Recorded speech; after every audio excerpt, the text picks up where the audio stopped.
we have found more than 30 team members remotely that literally have run our business together. And combined, we're like at 220K a month. And everyone is a virtual assistant. Yes. They're a remote professional. It's crazy. And so now with this platform, we're going to be able to help them find people like them that are super capable. They can build your business. And even our tech team. Yes. Our tech team they're Colombian. All VAs. All Colombians, The average Colombian makes anywhere from $200 to $300 per month, right? This is in Colombia. The average bilingual person in Colombia makes about $500 to $600 a month. And with our platform, their starting rate could be anywhere from $700 to $800 per month. And there's going to be people making $1,000, $1,500, up to $2,000 per month. And then comment like, oh, I haven't closed anything. But you've only contacted and talked on the phone with only 40% of them. If that. And like the industry benchmark is 80% for you to contact them or to book an appointment with them. So you're missing an entire 40%. Also, when you talk to them like if they're gonna give the house away to you, or if they're gonna just buy from you right away without qualifying them, not only qualifying them, like properly connecting with them, properly understanding. And the game of sales is really understanding people.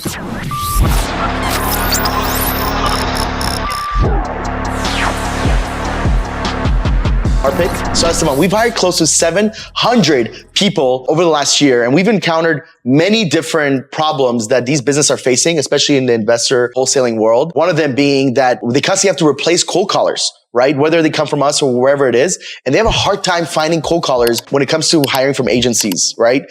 So what is the way that you think we're going to be able to fix this problem for investors, wholesalers, and really all types of businesses in 2024? Yeah, so the game for wholesalers, real estate investors, really any business online is going to change for 2024, because now you're going to be able to go to a place like a marketplace and be able to select the individuals that you need for your team, and AI is actually going to help you find the right people.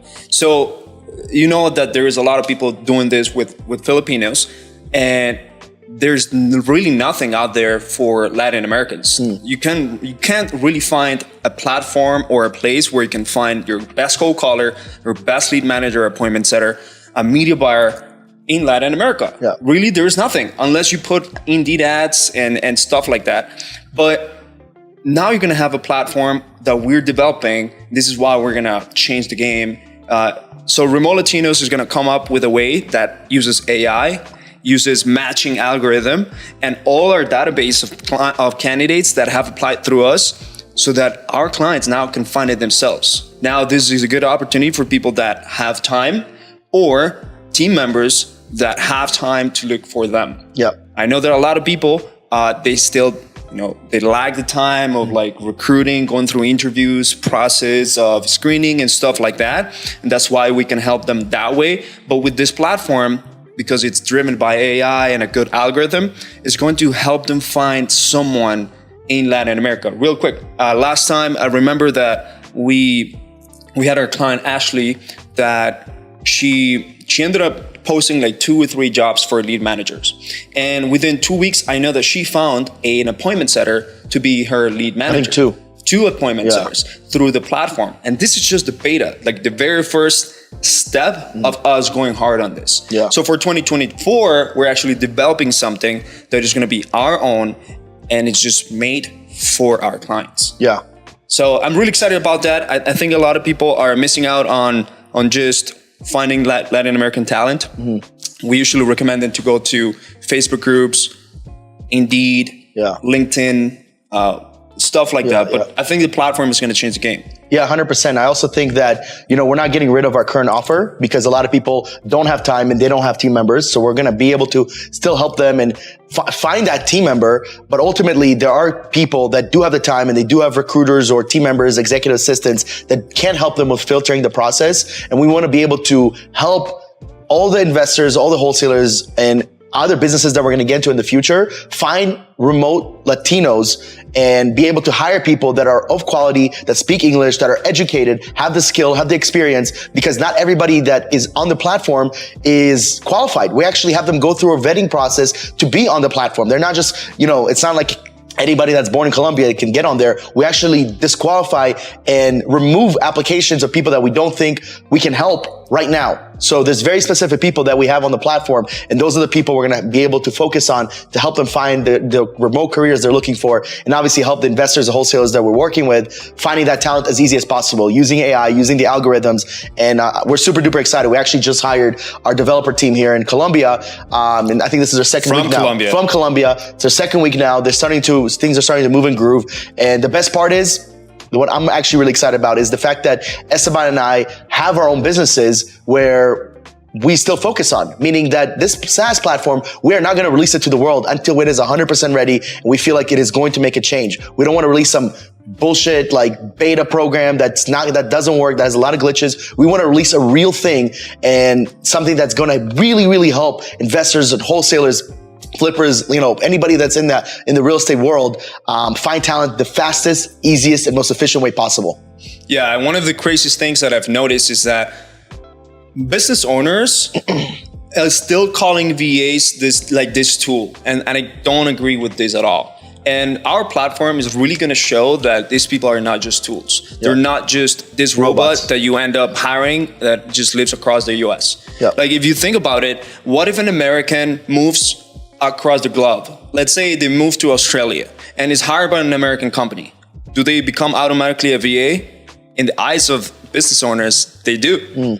Because you're a virtual assistant, essentially. Yeah. But they see this virtual assistant as a lower level, entry level type of job, where they can do leading type of jobs, manager type of jobs. They can't, think critically. With the platform, now they're going to be able to see the video of each individual, how they communicate, how their vibe, their tonality, their experience, and they're going to be like, wow. Yeah. Like, I've been so wrong about VAs. These are really virtual professionals. Yes. At the end of the day, you're looking for a remote team, regardless of where they are. Another example is, what if a UK company hires an American employee here? Does a UK business owner call them a VA? They could, right? Yeah. They're virtually assisting someone in a specific thing. Correct. In a specific role. Correct. But they don't, right? It's just my employee, just remotely. So it's the same thing that is happening here. And I think business owners will learn through us that they are just more than just this low-level, entry-level, not capable cold caller or not capable admin task virtual assistant that you're just so used to. And we're going to change the game. 100%. And look, there are entry-level positions that we're going to help with, right? So don't think that, it's all going to be like super high level. There are going to be entry-level positions that we help with. But the point that someone is trying to make is they're not just people from the streets. They're not people that don't speak English. They're not people with no skills or experience. They're people that are professionals that can come into the business and make an impact from day one. Esteban and I have hired 40 to 50 people for our companies. And guess what? We know the people in the first month, how they're going to perform based on how they show up and based on how they are immediately with the team, with the culture and their results. So we're really excited because ultimately, there's a huge need here. I mean, we're talking about a billion people that live in Latin America. How many of them actually have incredible jobs? And how many of them, and this is something that we just found out, the average Colombian makes anywhere from $200 to $300 per month, right? This is in Colombia. The average bilingual person in Colombia makes about $500 to $600 a month. And with our platform, their starting rate could be anywhere from $700 to $800 per month. And there's going to be people making $1,000, $1,500, up to $2,000 per month starting. So what's exciting is we're talking about really, really high level caliber talent for the fraction of a cost of an American. And you already know, if you've hired Americans before, they're lazier, they want benefits, and they're not as nearly as loyal, right? Majority of our team are Latin Americans. Don't get me wrong, there are amazing Americans and amazing Canadians out there, yes. But we've noticed that people in Latin America, even in the Philippines, they're so loyal, they want to do everything for your company to make it work. So this is just the first stepping stone for us, because eventually, once we do this, we're going to target Africa, we're going to target Asia, we're going to target all the other platforms platform, all the other places in the world, and build platforms around that so we can help those places find. Yeah, and I haven't shared this a lot, but there's one thing that actually changed my game, and I make 150K, 200K up and down on every month. And guess what? My agency is run literally by so-called virtual assistants. Every single team member is a VA. There's no team member, well, except for one that actually is like American born, white. Yeah. Just they're regular American. Yeah. Everyone is a single team member, and people will think that you just need Americans in order to make your company go to another level. I've met people that all they hire is VAs, and they are like at 2 million a month. And what people get it wrong is that they don't know where to find them or how to find them. So just because this lower level admin, no experience VAs are applying to their application, or they have had bad experience with VAs, doesn't mean that there is someone that studied English really well by themselves, went to school, got a career, keeps leveling up, have worked with American companies or Australian companies, Canadian companies, but you just haven't found them. We have found more than 30 team members remotely that literally have run our business together. And combined, we're like at 220K a month. And everyone is a virtual assistant. Yes. They're a remote professional. It's crazy. And so now with this platform, we're going to be able to help them find people like them that are super capable. They can build your business. And even our tech team. Yes. Our tech team they're Colombian. All VAs. All Colombians, yeah. We have 4 milestones. The first milestone is 10,000 hirings, then 25, then 50, and then 100. At 100,000 hirings, that's like, holy shit, we've done an incredible thing. I said in the video prior, I think one of the coolest things that I've ever heard in my life was Tony Robbins being able to feed 50 million people in 2019. It's probably 250 million people now, right? So with this platform, we're literally going to be able to feed the people that are coming to the platform and going to be feeding the companies, right? It's a win-win situation. The company has to win as well, not just the people. And the goal is to make it easy, fast, and efficient. If we do not make it easy, fast, and efficient for you, then we failed you. We don't use our platform. The goal is to make it easy, fast, and efficient for you to find the best talent in the world, right? You log into the platform, you see the video of the person, right? One of the things that we noticed, because we've used all these platforms, Indeed and Facebook groups, all that stuff, it takes I have to take these people through a process just to see what they look like. With our platform, you're going to be able to click on a person's profile, and right there and then is their video. So right there and then, you're going to see how they talk, what they talk like, what is their vibe, what is their experience, their CVs right there. And ultimately, you make a decision right there and then, because a lot of the hirings that we've made, I mean, we were just impressed based on the video, right? We're, holy shit, this person's like incredible. We got to at least interview them, right? And that is what we want to help you guys with. Get on the interviews as fast as possible and hire the people that can help you grow from where you are now to where you eventually want to get to. And since 2007, I've been in the mission of actually showing people that, one, Colombia is truly capable of turning from this Pablo-focused, cartel-focused to another type of focus where there is exceptional talent. So when I first came to Canada, I thought that this Canadians thought so wrong about Colombia, or even Latin Americans, Mexicans too. And my mission is being to prove them wrong. I know that a lot of them, they just don't speak English at first, but just because they're not able to communicate doesn't mean that they're not 100% capable or better to do the job as a Canadian or as an American. Look, when I went to Michigan, I started working with a lot of Mexicans. And in reality, the automotive industry really is run by Mexicans. Look, Chrysler, General Motors, Fords, all these people have Mexican plants, automotive plants, manufacturing plants, designers, engineers in Mexico. And they're the hardest workers. They're also the most loyal, the ones that really put in the sweat. Look, I have no hate against my American friends. They taught me, they've been mentoring me and so on.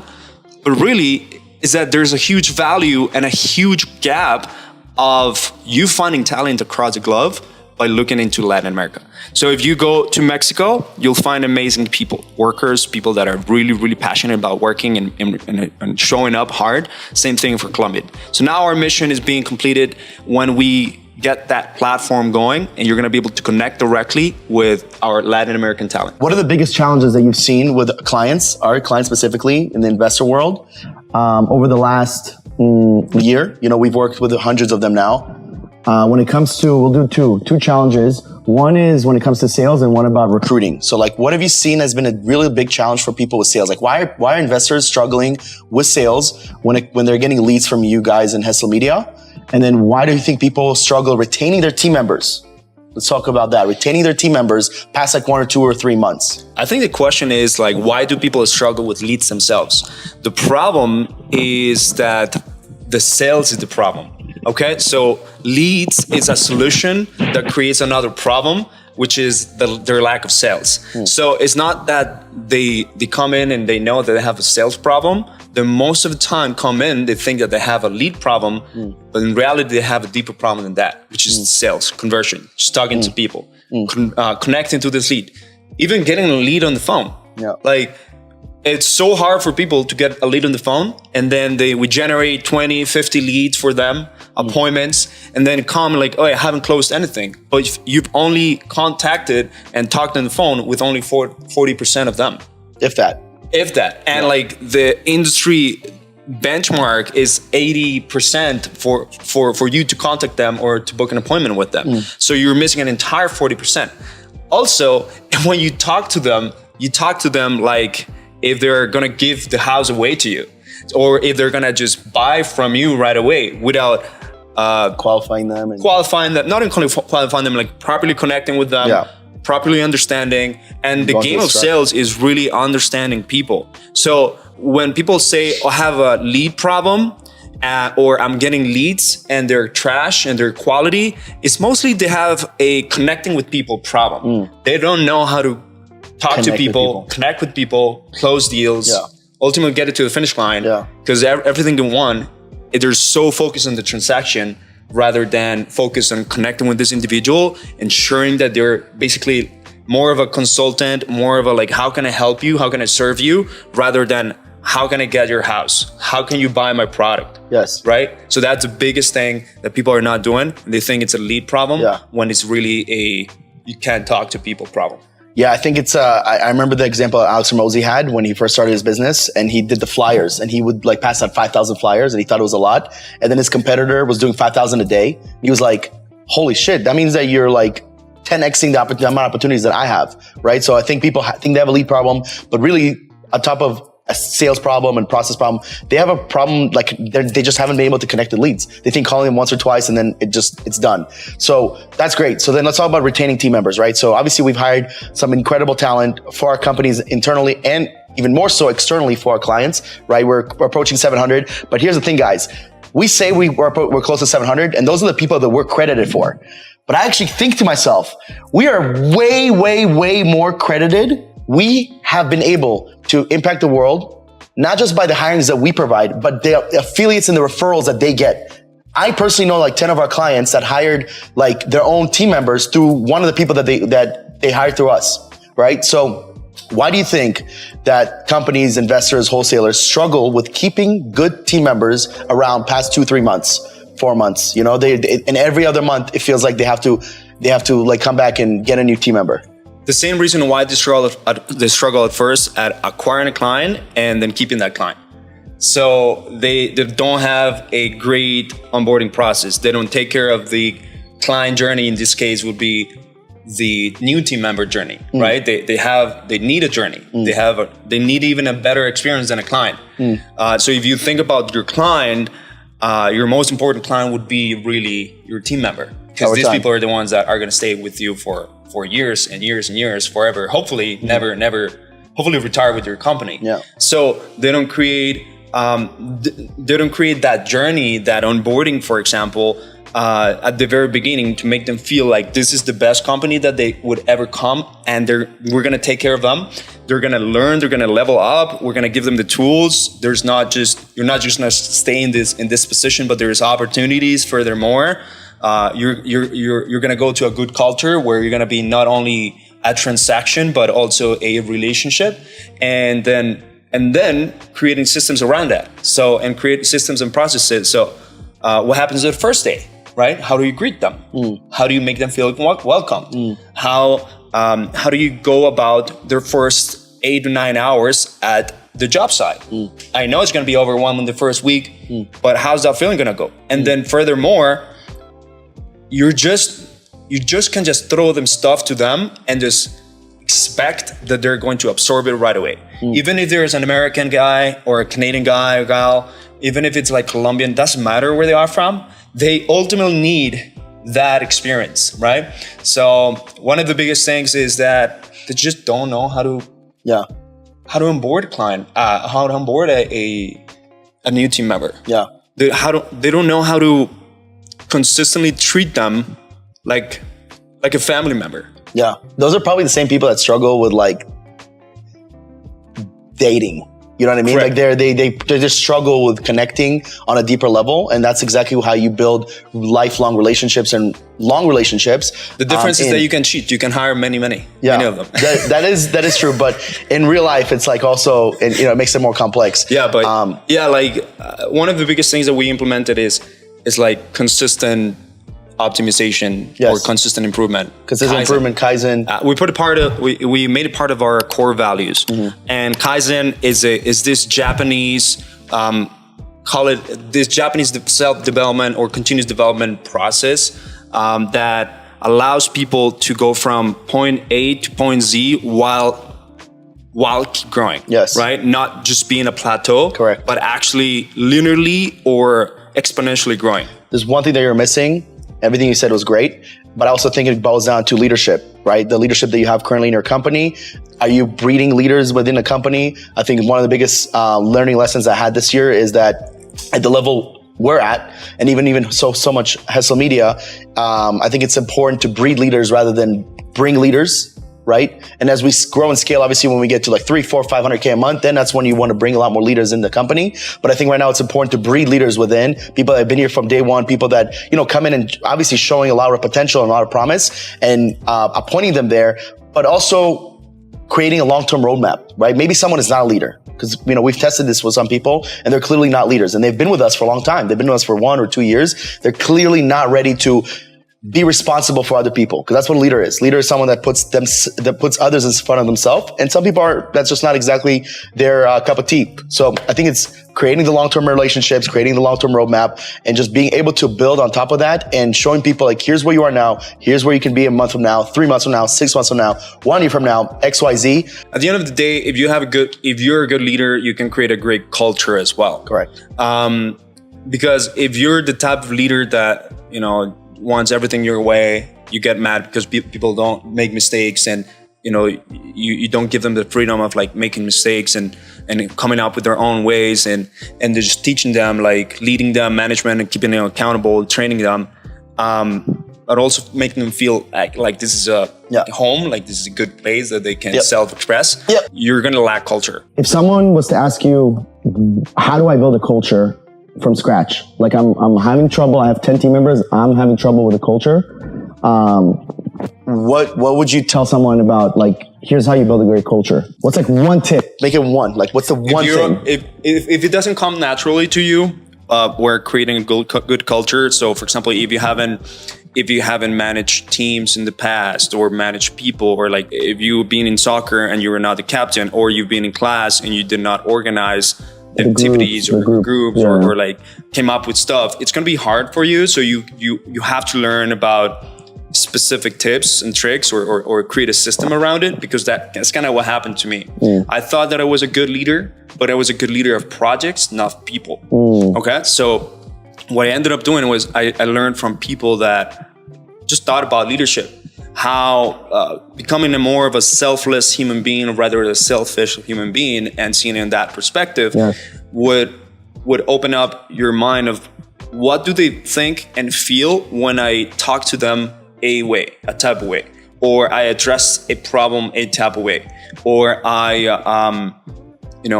have a meeting a type of way, right? So there's this guy that actually told me, if it's hard for you to create a culture because it's not natural for you, start with your meetings and start creating cadences for your meetings, and eventually it will catch up, where each meeting you go for good news first. Once you acknowledge individuals that need to be acknowledged, then you address any problem that have, and then go into whatever it is that needs to happen during the meeting. Yeah. And if you do that every single time that you have a daily meeting with your team, there's going to be a specific part of the culture where it's going to be associated to positivity. So that's one step, right? At the end of the day, you choose what culture you want to create for your own company. If you want a horrible culture where people are just scared and they run through like fear, that's up to you. You know what I mean? But I want to create a culture where people really trust me and they want to move without.